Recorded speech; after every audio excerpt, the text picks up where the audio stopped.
সুপ্রিয় দর্শক শ্রোতা, আসসালামু আলাইকুম। দেশ এবং প্রবাস যে যেখান থেকে ভিডিওটি দেখছেন সকলকে জানাচ্ছি আন্তরিক প্রীতি ও শুভেচ্ছা। ঢাকার বহুল আলোচিত এবং সমালোচিত এমপি জনাব মির্জা আব্বাস, উনি গত 2 দিন যাবৎ এবার কেয়ার হাসপাতালে চিকিৎসাধীন অবস্থায় আছেন এবং ওনার শারীরিক অবস্থা খুবই খারাপ। গতকালকে আমরা বিভিন্ন নিউজে জেনেছি যে ওনাকে উন্নত চিকিৎসার জন্য সিঙ্গাপুরে নেওয়া হচ্ছে এয়ার অ্যাম্বুলেন্সে। আসলে মেডিকেল বোর্ডের সিদ্ধান্ত অনুযায়ী ওনার শারীরিক যে অবস্থা তাতে কিন্তু ওনাকে সিঙ্গাপুর নেওয়ার মতো পরিস্থিতি নেই, যার কারণে নেওয়া হয়নি। আসলে ওনার এই অসুস্থতাকে ঘিরে নানান মহলে নানান গুঞ্জন চলছে, নানান অপপ্রচার চলছে। তো সেটা নিয়ে কিছু কথা আপনাদের সামনে শেয়ার করব। তাই সকলকেই বলবো, যারা আপনারা আমার চ্যানেলে নতুন যুক্ত হয়েছেন অবশ্যই চ্যানেলটি সাবস্ক্রাইব করে লাইক কমেন্ট শেয়ার করে দেবেন, এবং যারা ফেসবুক পেজ থেকে ভিডিওটি দেখছেন অবশ্যই পেজটিকে ফলো করে দেবেন। এবার আসি মূল আলোচনায়। মির্জা আব্বাস একজন বর্ষীয়ান নেতা। তিনি বিএনপির থেকে এমপি, মন্ত্রী এবং একটা সময় কিন্তু তিনি মেয়র নির্বাচিত হয়েছিলেন, এবং তিনি প্রায় এ নিয়ে 6 বার কিন্তু তিনি এমপি হন। তো সেই নেতা যখন ক্ষুদ্র একজন ব্যক্তির কাছে বারবার অপমানিত হয়, লাঞ্ছিত হয়, তখন আসলে তার অস্তিত্ব থাকে না। তিনি অস্তিত্ব সংকটে ভোগে এই হার্ট অ্যাটাকের দিকে ধাবিত হন। এটা আসলে নেটিজেনদের অনেকেরই কথা। যারা মির্জা আব্বাসের সমর্থক আছেন তারা মূলত এটি নিয়ে নাসিরউদ্দিন পাটোয়ারিকে দায়ী করছেন, এবং অনেকে আছেন যে এই মুহূর্তে তার বিরুদ্ধে মামলাও দিতে চাচ্ছেন। আসলে কি এটা যুক্তিযুক্ত? আসলে না। কারণ রাজনীতির মাঠে প্রতিপক্ষ থাকবে, এবং প্রতিপক্ষ একজনে আরেকজনের দোষ গুণ এগুলো নিয়ে আলোচনা সমালোচনা করতেই পারে, যেহেতু বাংলাদেশ স্বাধীন দেশ। এখানে যে কোনো মানুষের গঠনমূলক সমালোচনা করার যৌক্তিকতা আছে। এখন তার যারা অনুসারী আছেন মির্জা আব্বাসের, তারা বলছেন যে তাকে বারবার সাইবার বুলিংয়ের শিকার করছেন নাসিরউদ্দিন পাটোয়ারি।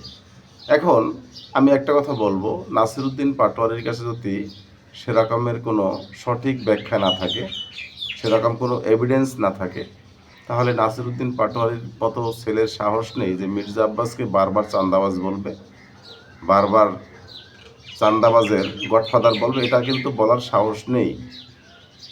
এখন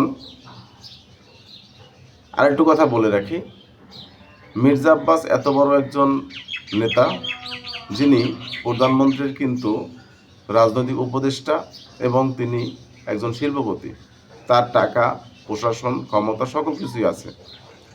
নাসিরউদ্দিন পাটোয়ারির মতো একটা ছেলে যদি তাকে বারবার এভাবে অ্যাটাক করে কথা বলে, আর সেটার প্রতিবাদ যদি সে না করে, তাহলে আমরা ধরে নেব যে নাসিরউদ্দিন পাটোয়ারি যেটা বলছে সেটাই সঠিক। এটা কিন্তু সাধারণ মানুষের একটি বিশ্লেষণ। তা আমিও সেটা আপনাদের সামনে উপস্থাপন করছি। হয়তো মির্জা আব্বাসের সাথে এরকম কিছু জিনিস হয়েছে, যার কারণে কিন্তু উনি বারবার বলছেন। এখন আসলে একটা লোক অসুস্থ, তিনি মৃত্যুর সাথে পাঞ্জা লড়ছেন। এখন এই মুহূর্তে তাকে নিয়ে এইসব কথা রটানো আসলে ঠিক না। এখন আমরা সকলেই তার জন্য দোয়া করব। গতকালকে আপনারা জানেন তার একটি ব্রেনে কিন্তু একটি অস্ত্রোপচার হয়। তো সেখানেও কিন্তু তিনি পরিপূর্ণ শঙ্কামুক্ত নন, যার কারণে তাকে কিন্তু এয়ার অ্যাম্বুলেন্সে সিঙ্গাপুর নেওয়ার জন্য কিন্তু প্রস্তুত করা হয়েছিল। এখন যে কোনো সময় আমরা হয়তো নেগেটিভ কোনো সংবাদ শুনতে পারি, হয়তো কোনো নেগেটিভ সংবাদ আসতে পারে। তো এই মুহূর্তে আমরা তার দোষগুণ ভুলে গিয়ে, তিনি যেহেতু একজন মুসলমান মানুষ, অথবা তিনি একজন মানুষ, সবাই আমরা তার জন্য দোয়া করব, এবং সোশ্যাল মিডিয়াতে তিনি যেন আর সাইবার বুলিংয়ের শিকার না হন, সেটার দিকে আমরা সবাই লক্ষ্য করব। কারণ একজন মুসলমান আর একজন মুসলমানের ভাই, একজন মুসলমানের বিপদে আমরা সকলেই মিলে দোয়া করব। এই মুহূর্তে তাকে আমরা কোনো কটাক্ষ করে কথা বলবো না, এবং কমেন্ট সেকশনে তাকে আমরা গালাগালি করব না, এবং তাকে আমরা ভোটচোর বলবো না, তাকে আমরা দান্দাবাজ বলবো না, চান্দাবাজ বলবো না। তাকে সবাই আমরা মন খুলে দোয়া করব, সেই প্রত্যাশা ব্যক্ত করে আজকের মতো আলোচনা শেষ করছি। ধন্যবাদ সকলকে। এতক্ষণ ধরে যারা আমার ভিডিওটি দেখলেন সকলকেই আন্তরিক প্রীতি ও শুভেচ্ছা জানাচ্ছি, এবং আপনাদের কাছে আরেকটু রিকোয়েস্ট থাকলো, যারা এখনও চ্যানেলটি সাবস্ক্রাইব করেনি অবশ্যই চ্যানেলটি সাবস্ক্রাইব করে লাইক কমেন্ট শেয়ার করে দিন। ধন্যবাদ সকলকে। আসসালামু আলাইকুম।